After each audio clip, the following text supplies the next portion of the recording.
नमस्कार दोस्तों, मेरा नाम है नितिन। मैं आज आपको टाइम मैनेजमेंट का 19वां वीडियो कराने जा रहा हूं, जिसमें आपको टाइम मैनेजमेंट के टिप्स दिए जाएंगे कि आप अपने टाइम को किस प्रकार से मैनेज कर सकते हैं और किस प्रकार से उसको आप सही ढंग से अपने लिए यूज कर सकते हैं। तो आइए शुरू करते हैं इस वीडियो को।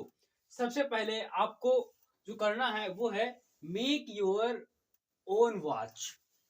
ये वाली वॉच नहीं कि ये वाली वॉच बनाना शुरू करो, पट्टा ले आओ, घड़ी ले आओ, ये सब ले आओ और अपनी घड़ी बनाना शुरू कर दो। नहीं बाबू, आपको अपनी घड़ी बनानी है अपने दिन की, अपने सप्ताह की, अपने महीने की, अपने साल की, अपने 5 साल की और लॉन्ग टर्म गोल पूरी जिंदगी की।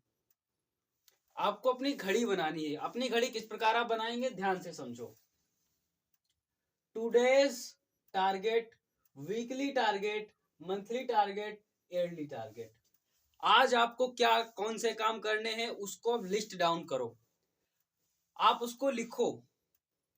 आप एक हफ्ते में कितना काम करने वाले हैं, कितने गोल्स अचीव करने वाले हैं उनको लिखिए। आप एक महीने में कितना पढ़ने वाले हैं उनको आप लिखिए। एक साल में आप कितनी सब्जेक्ट पढ़ेंगे, कितना पढ़ेंगे वो सब लिखिए। 5 साल में आप किस दर्जे पर होना चाहते हैं उसको लिखिए।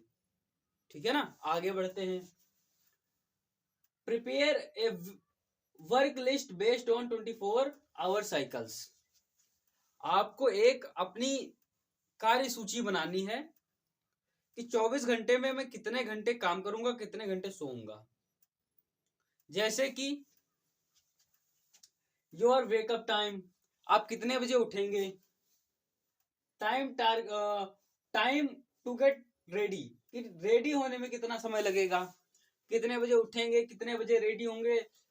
उठा, नहाया धोया, फ्रेश हुए, आराम से गए, ऑफिस पहुंच गए। उसके बाद plan for urgent and important work और टेक ब्रेक बिटवीन वर्क। आपको ये 24 आवर्स की अपनी लिस्ट कार्य सूची इस प्रकार बनानी है। आप कितने बजे उठेंगे, कितने बजे आप कितना समय आपको तैयार होने में लगता है, कितना समय आपको खाना खाने में लगता है, कितना समय आप प्लानिंग करते हैं। उसके बाद ये भी बनाइए कि ये हमारे लिए इंपॉर्टेंट है, ये हमारे लिए अर्जेंट है, ये हमारे लिए बहुत जरूरी है। ये कार्य सूची अपनी एक बनाइए। ओके, आगे बढ़ते हैं। Never miss your target. आपने जो डेडलाइन बनाई हुई है, जो आपने अपनी वर्क में लिखा हुआ है, जो आपके वर्क्स हैं, जो आपके काम हैं, जो आपके महत्वपूर्ण काम हैं, उनके लिए एक डेडलाइन बनाइए। प्रॉपर तरीके से डेडलाइन बनाइए कि मेरे को 5 अध्याय से 8 अध्याय तक 1 महीने के अंदर अच्छे से याद करना है, अच्छे से टेस्ट देना है मुझको। तो अपनी टारगेट को मिस कभी मत करो। Meet your deadlines. अपनी जो अपनी डेडलाइन बनाई है उनको सीरियसली लो, उनको अच्छे से करो और उन्हें खत्म कर दिया करो। मतलब अगर टारगेट बनाया है कि 5 महीने में मुझे सारी सब्जेक्ट को अच्छे से लर्न कर लेना, तो उनको कर लो। उसको छोटे छोटे भागों में बांट करके उसको काम को करना शुरू करो। आगे बढ़ते हैं। Avoid multitasking. एक साथ बहुत मत करो। हमने आपको बताया था कोर्स के अंदर कि कोई स्टूडेंट है जो टीवी भी देख रहा है, पढ़ाई भी कर रहा है, टीवी भी देख रहा है, दोस्त से भी बात कर रहा है। तो ये बिल्कुल नहीं करना है, मल्टीटास्किंग नहीं करना है। आगे बढ़ते हैं। Maintain speed. आप जो पढ़ रहे हो ये नहीं आज पढ़ लिया है 10 लेसन और अगले दिन एक को लेसन नहीं पढ़ा, फिर अगले दिन 2 लेसन पढ़ लिया, फिर 3 दिन तक कुछ नहीं पढ़ा। ये नहीं करना है। आपको आज 3 लेसन पढ़ने हैं तो फिर कल 3 लेसन पढ़ने हैं, फिर अगले दिन 3.5, फिर 4 5। थोड़ा बढ़ाना है, कम नहीं करना है। अपनी स्पीड को मेंटेन रखना है ना। Deal with obstruction, learn to calculate time और रीचेक योर वर्क।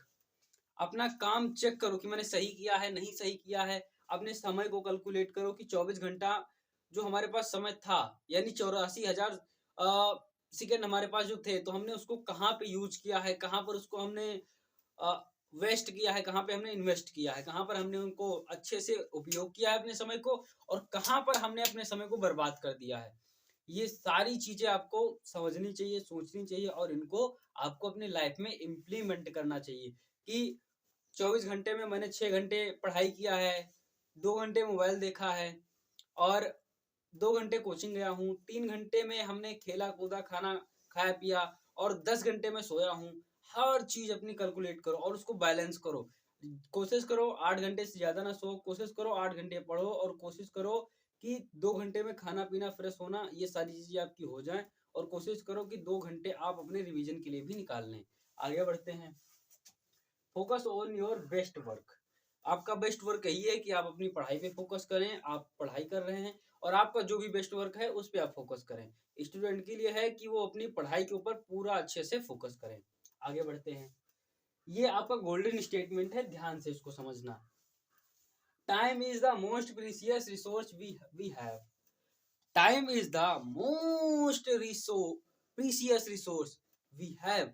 समय हमारे पास वो सबसे सबसे ज्यादा कीमती है जो हमारे पास एक साधन है। समय एक बार आ गया फिर वो एक बार चला गया फिर वो आ नहीं सकता है। और समय हमारे पास वो सबसे कीमती वस्तु है, वो सबसे कीमती चीज है, वो सबसे कीमती आ, ऐसा समझ सकते हो कि समय जो कीमती है उससे तुम कुछ खरीद नहीं सकते। समय को कुछ समय को आप खरीद नहीं सकते, इतना समझ लो। हमारी भावनाओं को आप समझने की कोशिश कीजिए कि समय को आप खरीद नहीं सकते। आप दूसरे के 200 रुपए दे करके उससे काम तो करवा लोगे, लेकिन आपका समय अगर चला गया तो फिर नहीं आ सकता। तो अपनी समय की कीमत को समझो और अपने लिए इस टाइम मैनेजमेंट कोर्स में जितनी भी टिप्स बताई गई हैं, जितनी भी बातें बताई गई हैं, उन सारी चीजों को इम्प्लीमेंट करो। अभी एक और वीडियो होगा जो 20वां वीडियो है, जिसमें आपको समरी दी जाएगी कि आपने इस पूरे कोर्स में क्या क्या सीखा है। उसका थोड़ा थोड़ा पार्ट आपको बताया जाएगा और आप उसको इम्प्लीमेंट कर पाएंगे। तो इस वीडियो को लास्ट तक देखने के लिए और हमारे साथ बने रहने के लिए आपका प्रेम पूर्वक बहुत बहुत धन्यवाद।